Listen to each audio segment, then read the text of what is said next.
ఇలా వదిలేస్తే కుదరదు. కాస్త స్ట్రాంగ్ గానే రిప్లై ఇద్దాం. సిట్ చెప్పిందేంటో, వైసీపీ చేసుకుంటున్న ప్రచారంలో నిజమేంతో ప్రజలకు ఎక్స్ప్లెయిన్ చేయాల్సిందే. ఎవరికి వారుగా కాదు, కలిసి ముందుకెళ్దాం. గట్టిగా ఇచ్చి పడేద్దామని ఫిక్స్ అయిపోయింది కూటమి. టీడీపీ, జనసేన, బీజేపీ పార్టీల నుంచి 3 మెన్ కమిటీని ఫామ్ చేసి కల్తీ నెయ్యి పైన ఎపిసోడ్ పైన స్పెషల్ కాన్సన్ట్రేట్ చేయాలని డిసైడ్ అయ్యారట. అసలు కూటమి నెక్స్ట్ ప్లాన్ ఏంటి? కల్తీ నెయ్యి ఇష్యూకు కన్క్లూజన్ ఎప్పుడు?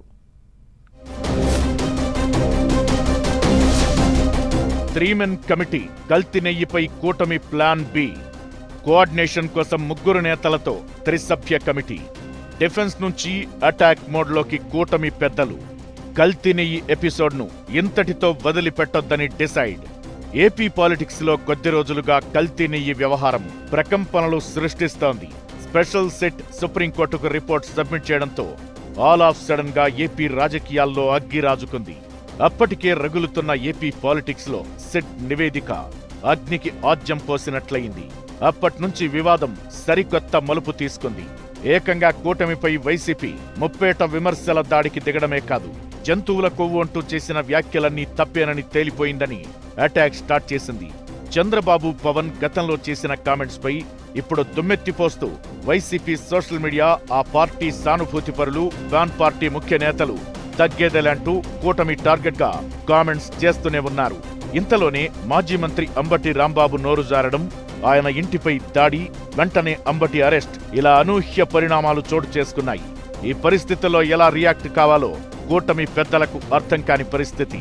కాస్త టైం తీసుకుని అన్ని విషయాలను గమనించిన చంద్రబాబు, పవన్ కళ్యాణ్ అటాక్ మోడ్లోకి దిగిపోయారు. ఇదే టైంలో అధికార కూటమి పార్టీల మధ్య సరికొత్త ఐక్యతకు రూట్ వేశారు.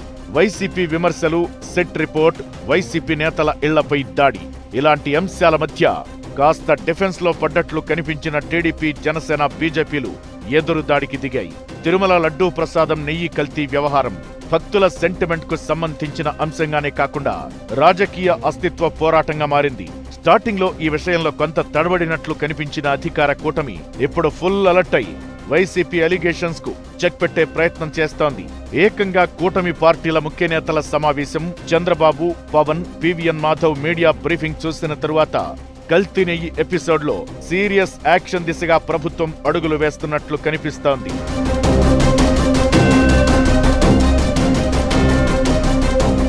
సిట్ రిపోర్ట్, సుప్రీంకోర్టు వ్యాఖ్యలను అస్త్రాలుగా చేసుకుని వైసీపీ దూకుడు పెంచింది.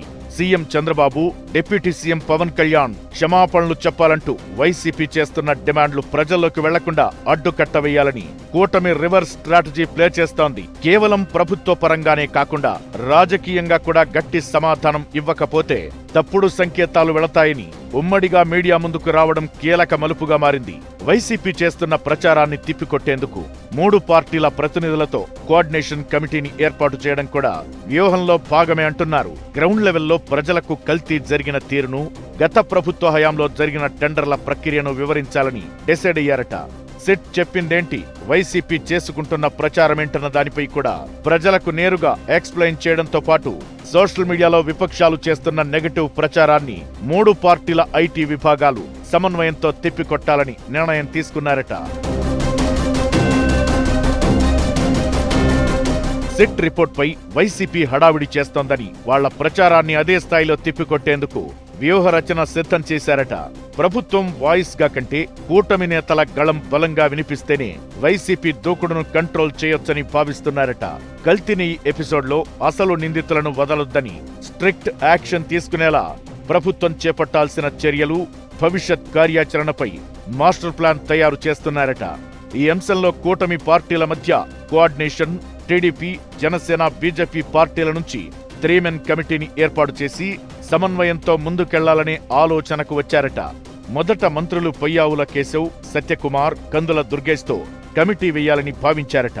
అయితే ఈ నెల 11 నుంచి అసెంబ్లీ బడ్జెట్ సమావేశాలు ప్రారంభం కానుండడంతో మంత్రులు బిజీగా ఉంటారన్న ఉద్దేశంతో 3 పార్టీల నుంచి 3 కీలక నేతలతో కమిటీ ఏర్పాటు చేయాలని డిసైడ్ అయ్యారట.